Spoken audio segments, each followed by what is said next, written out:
going on, guys? Welcome back to another edition of the Brake Report Weekly. I'm your host, Eric Jennings. A couple things before we start. You guys remember in the video from last week, my microphone's still broken. So if the audio quality is not as good as normal today, I'm really sorry. We're getting a new one. Don't worry, getting a new one. But I'm here to talk to you guys about this. You guys see this?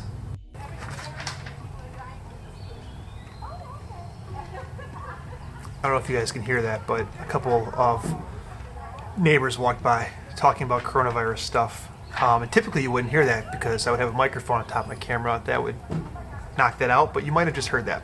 Nonetheless, what you're looking at here is an SAE email or a letter, if you will, explaining why they canceled it. Of course, it's the coronavirus, so that makes a ton of sense. But what's interesting is if you were scheduled to be just an attendee, you're going to get a full refund. If you were an exhibitor or a sponsor, it looks like they're going to let you have the option to either get a full refund if you don't want to do this virtual event that they're going to schedule in replacement of the in-person event for this year, and if you don't want to participate in next year's 2021 Brake Colloquium. But if you do want to keep your money allocated, it looks like what they're going to do is they're going to apply it towards supporting this virtual event, and then any leftover will be applied to a 2021 in-person event. So you have the option for a full refund, or spreading it across as a virtual event, or applying it to next year, based on what I'm reading here. The other thing that's interesting is around the publications. It looks like they are going to be published and available for purchase, and then of course the hotels will be fully refunded.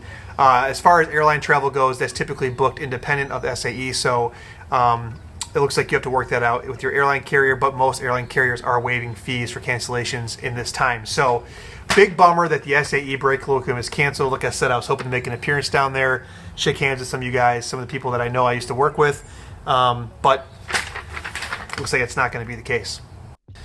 Outside of the SAE news, is this thing focusing on me?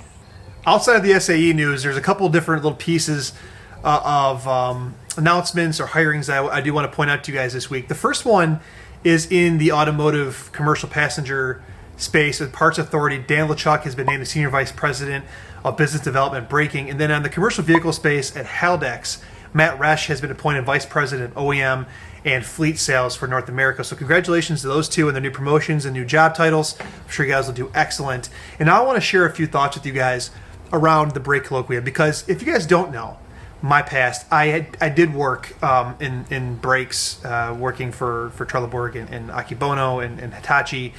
And one of the things in the brake industry we often look forward to, if you're privileged enough to go, is to go down to the Brake Colloquium and shake hands with your customers, maybe go out to dinner, play a little bit of golf, and just mingle and take some time away from the in and out, day in, day out stuff of the brake business.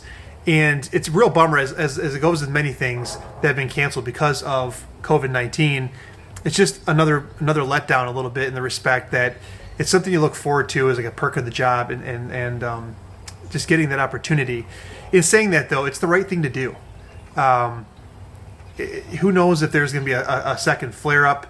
I can tell you guys, I traveled for my current employer about 3-4 months ago when this thing was breaking out, and a bunch of employees from my current company came down with the coronavirus or symptoms similar to the coronavirus that were never verified.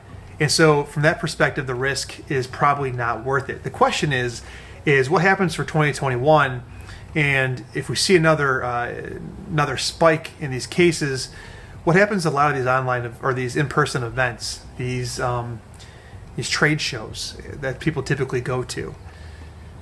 My thoughts are there's going to be a big change in this, at least for the next couple years, as we start to emerge from this whole thing and understand how to handle events like this and feel comfortable because of the whole liability aspect of things.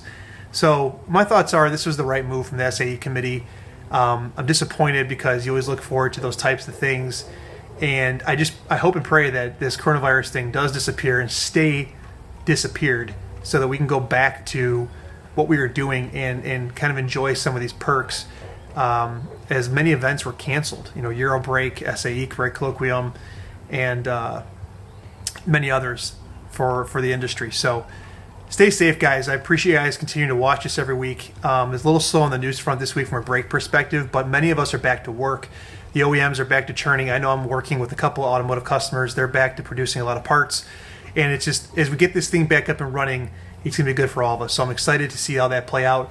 And I'm looking forward to meeting you guys in the future as I go and start doing some coffee breaks, hopefully on site in the near future. I'll see you guys next time. If you guys are interested in doing a coffee break, please contact me at sales@thebrakereport.com. If you want to sponsor next week's video, please contact me at sales@thebrakereport.com. If you're on YouTube, don't forget to comment, like, and subscribe. And then I'll see you guys next week. Be safe and have a great weekend.